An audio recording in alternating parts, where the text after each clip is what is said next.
The next and last micro step for shine is to tackle the root cause for dirt and eliminate it. So it's not about cleaning. Actually, I don't like cleaning at all. So what I make sure is that I eliminate all the sources of dirt and dust so that I have to clean less. Once identified the sources of dirt, you have to solve the problem, eliminate it, or at least contain it so it doesn't continue impacting the area. Okay, so there are many ways that you can do that you can find out the root cause. We're going to learn some of them. You can use bar charts, you can use the fishbone diagram, you can draw the process to see where do you have more problems. You can have a map of dirty areas. You whatever you need to do, just do it. But I would say that try to go to the deeper cause and try to find out not only yourself, but just try to meet with a team to work on it together. So what happened is that in many cases, whenever you have a very difficult problem, something that has been there for a long time, people don't know how to deal with it. They just go to the most obvious solution, and if it doesn't work, they just leave it right there. If it's too complex, they just don't go the next step, or maybe they think it's too expensive and the management doesn't want to pay for that. So there are many other instances that we can tackle so that at least we start solving part of the problem. Let me show you some pictures. So the first one, what do you see? Some kind of stain.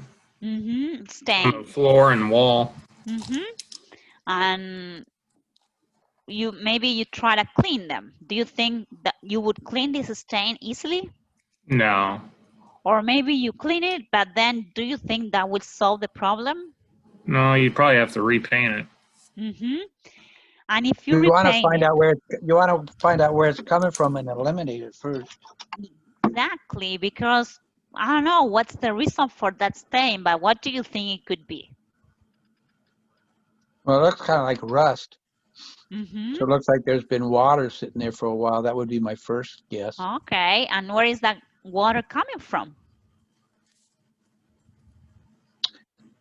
It's probably gold in that there's leaking out of a tunnel, and once we discover it, we're going to retire multimillionaires, and we're not going to care whether the place is clean or not.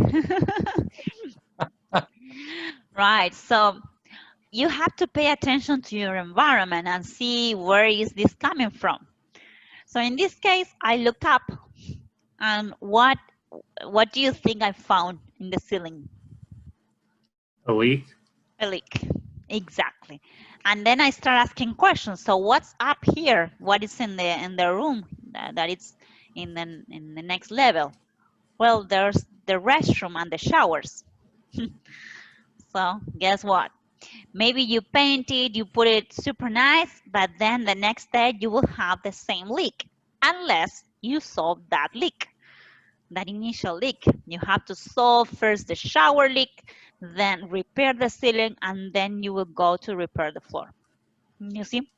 So you have to understand where is this coming from, why is there, so that you can actually solve the problem and stop having to clean it. Let's go to the other picture, sorry. The other picture looks like sugar, all right?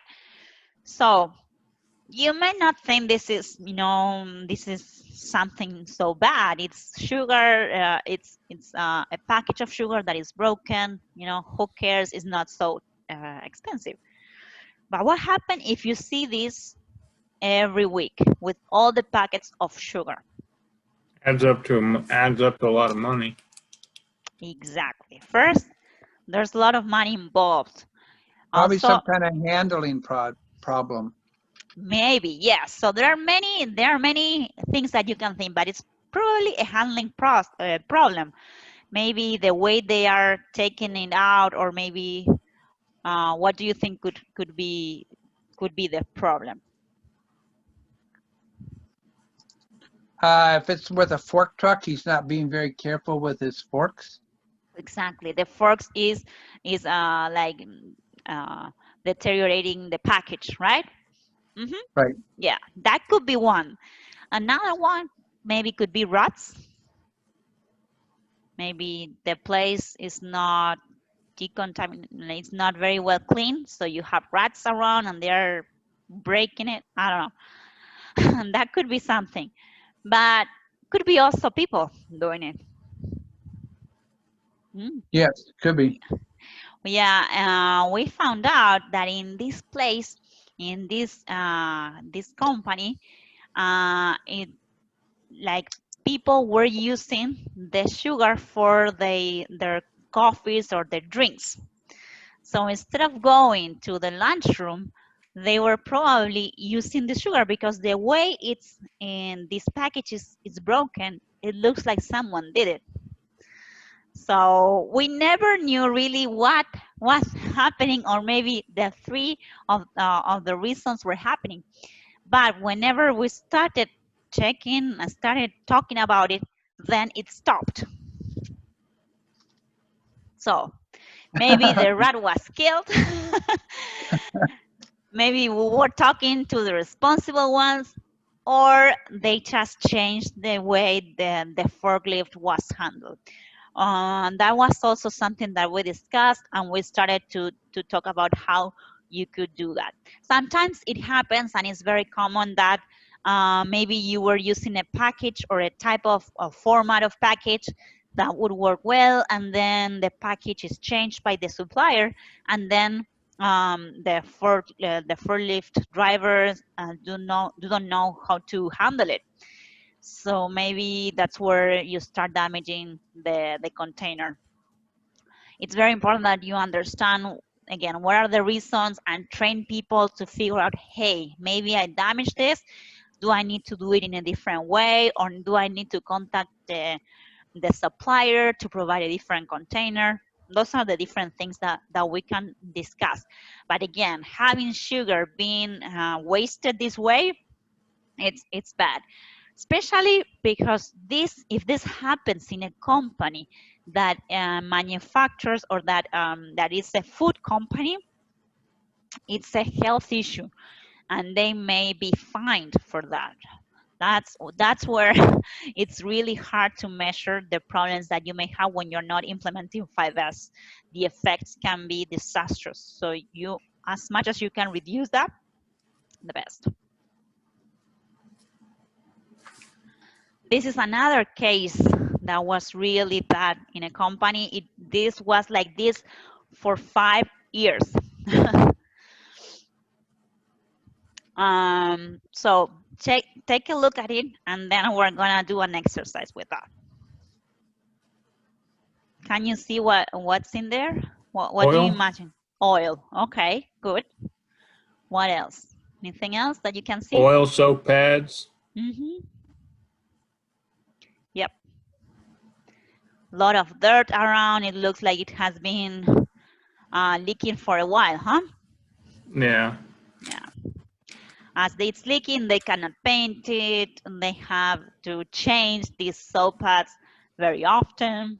So a lot of issues. And around it, you have employees working. So that's where I would recommend that we start using different ways to go to analyze the root cause of the problem. The first one that is very simple is called the 5 whys. Have you ever used the 5 whys? No. Yes, I was the coordinator for corrective action, and my boss called me the wise guy, Okay, WHYS, because I did the 5 whys. go ahead and explain it then.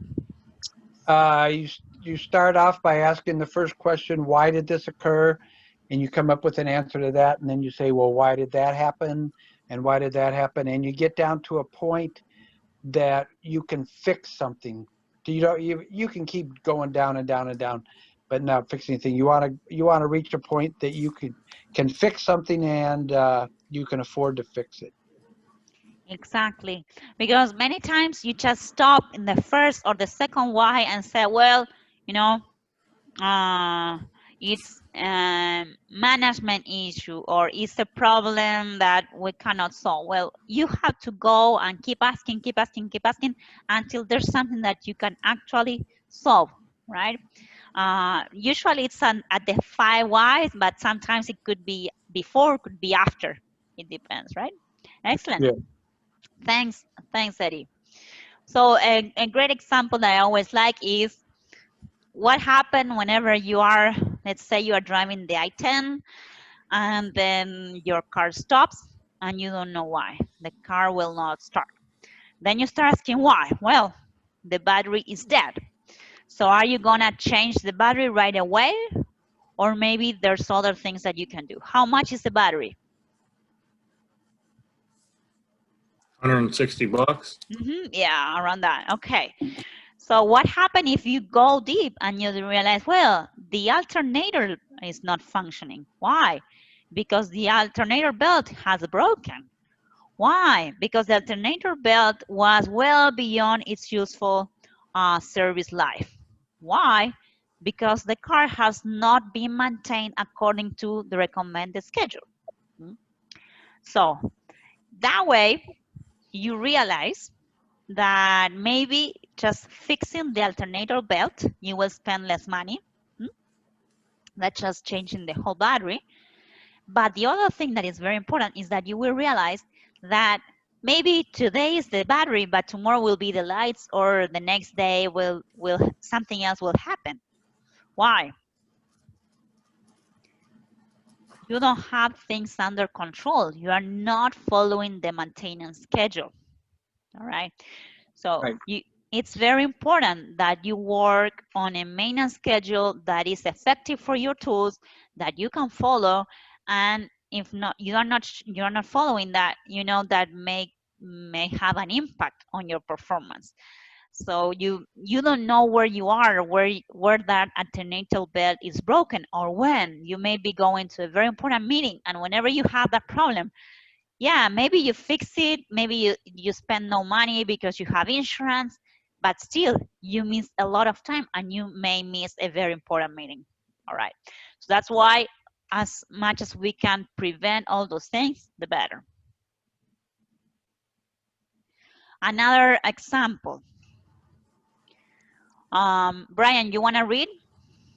Problem, I am being turned down for a bank loan to fund a small business. Why am I being turned down? Because the bank doesn't want to finance my business. Does it look like a common problem that we all have, Americans have? Why doesn't the bank want to finance my business? Because they don't see the true potential in my business. So let's say you stop there, right? You just say, well, no, nobody cares about my business. My business doesn't have any potential. That's it. But why don't you keep working on that? Maybe you find something else. Why doesn't the bank see the true potential in my business? Answer, because they're not getting the proper information and facts they need. Question, why are they not getting the proper information and facts they need? Answer, because my investment proposal is not very effective and is incomplete. Question, why is my investment proposal ineffective? Because I have not sought advice from someone with experience and knowledge who may be able to help me better communicate the value of my business proposal. Right. So that's how we realize that there's something that we can find out or we can solve and will actually solve the problem. Well, maybe consulting this person, we realize, hey, maybe next year I cannot get the loan, but working on my credit score, and you know, getting another lease or paying my credit cards on time, I can actually get the loan that I need, that I deserve. May take more time, but I will finally fix it. This is very much like the exercise we did before about the but. You know, if you don't keep asking questions, you just stay with the but I cannot get the loan. Now, what if you keep saying, well, why not? Let's keep doing it. And that's what the mindset that we want to have in our employees. And this is the other tool that we can use to find out the root cause of a problem, which is called the fishbone diagram. I imagine, Eddie, that you know about this if you have been working with root cause analysis, right? Yes. Mm-hmm. Brian, have you ever seen this fishbone diagram? No, never. Never. Okay. So this is a way to organize your 5 whys, let's say. The fishbone is a chart. It's called fishbone diagram or cause and effect diagram. And what you do is define what is the problem that you have, and then you write down, you have here the effect, and then you have here all the causes that may create that problem. So And this this is causes, this is Louisiana. This is like a brainstorming tool. So you want to put down anything and everything you think of. Doesn't mean you're going to address those things, but you want to put down everything out there. exactly, great. Thank you very much. So this is the same like the 5 whys, but you are guiding people through different categories, and you're telling them, hey, just please, all the ideas you have in your mind, just tell me. So you can have different categories, and in this case, accounting, scheduling, or inventory, or you can have other categories. The typical are the 6 M's, what you have, what is the machine problems, or manpower problems, or method problems. So you just start writing here, what are the problems with my inventory? Could be that there's water content in the inventory, or the inventory is not well written, or a tank is excluded from the inventory. So you just ask questions to the people in the team. Hey, what are, in regards to the contract, what do you think may be impacting that we have these adjustments, or whatever. And we're gonna do an exercise right now so that you understand clearly how we can build this fishbone diagram. All right.